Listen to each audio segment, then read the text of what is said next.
الحمد لله رب العالمين والصلاة والسلام على سيد المرسلين نبينا محمد وعلى آله وصحبه أجمعين. أعوذ بالله من الشيطان الرجيم. بسم الله الرحمن الرحيم. قل هو الله أحد الله الصمد لم يلد ولم يولد ولم يكن له كفوا أحد. سورہ اخلاص ایک عظیم صورت ہے. اللہ تبارک و تعالیٰ نے اس کے اندر بہت سارے فوائد اور بہت ساری حکمتیں رکھی ہیں.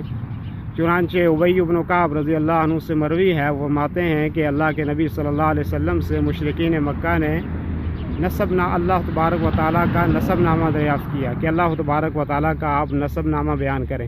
تو اس کے جواب میں اللہ تبارک و تعالیٰ نے سورہ اخلاص کو نازل کیا اور کہا کہ نبی صلی اللہ علیہ وسلم آپ ان سے کہہ دیجئے کہ قل هو اللہ احد، اللہ تبارک و تعالیٰ ایک ہے. قل هو اللہ احد اللہ الصمد، اللہ تبارک و تعالیٰ بے نیاز ہے. لم یلد ولم یولد، اللہ تبارک و تعالیٰ سے نہ کوئی پیدا ہوا ہے اور نہ اللہ تبارک و تعالیٰ نے کسی کو جنا ہے، اور اللہ تبارک و تعالیٰ کے برابر میں کوئی ہمسر اور کوئی شریک اور کوئی ساجی نہیں ہے.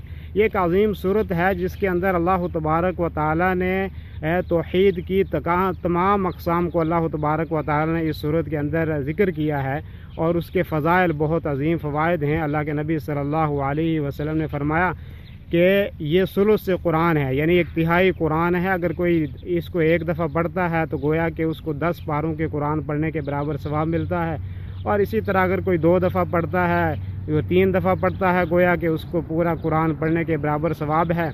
اور حضرت انس بن مالک رضی اللہ عنہ سے مروی ہے، وہ فرماتے ہیں کہ مسجد قباء کے اندر مدینہ منورہ میں ایک صحابی امامت کیا کرتے تھے، اور یہ صحیح بخاری کی روایت ہے. چنانچہ وہ یہ کرتے کہ ہر صورت میں سورہ فاتحہ کے بعد ہر صورت پڑھنے سے پہلے وہ سورہ اخلاص کو پڑھتے. چنانچہ صحابی رسول سے لوگوں نے کہا کہ آپ یا تو اس صورت کو اکیلے اسی کو ہی پڑھ لیا کریں، یا اس کے علاوہ کوئی اور دوسری صورت جو ہے وہ آپ اس کے ساتھ میں ملا لیا کریں. تو چنانچہ انہوں نے کہا کہ میں ایسا نہیں کر سکتا، اگر آپ کسی دوسرے کو امام متعین کرنا چاہیں تو کر سکتے ہیں.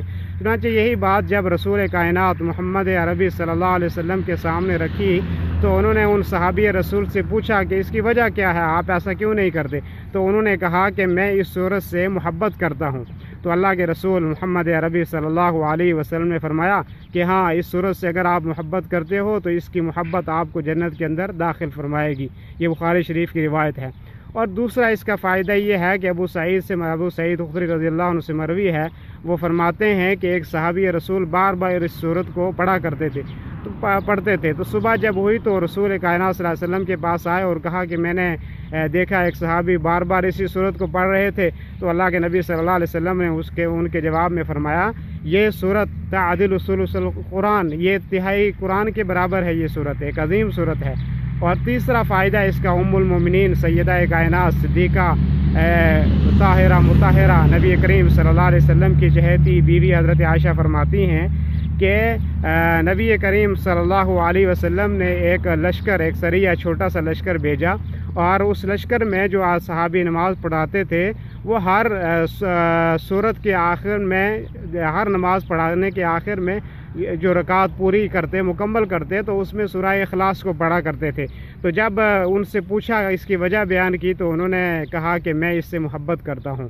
اور اس کا 5واں فائدہ یہ ہے کہ اللہ کے نبی صلی اللہ علیہ وسلم نے فرمایا کہ جب طواف کی 2 رکعت پڑھی جاتی ہیں، حضرت عمر رضی اللہ عنہ نے اظہار کیا تھا کہ مقام ابراہیم کے پاس کچھ نماز پڑھنے کا موقع دیا جائے. تو قرآن کریم کی آیت نازل ہوئی تھی وَاتَّخِذُوا مِن مَقَامِ إِبْرَاهِيمَ مُصَلًّى، کہ مقام ابراہیم کو نماز پڑھنے کی جگہ بناؤ، وہاں پہ آپ نماز پڑھ سکتے ہو. تو چنانچہ طواف کی 2 رکعت جو پڑھی جاتی ہے اس میں دوسری رکعت میں اللہ کے نبی صلی اللہ علیہ وسلم سے ثابت ہے کہ آپ نے فرمایا کہ اس میں قل هو اللہ احد اللہ الصمد کی صورت کو پڑھا جائے.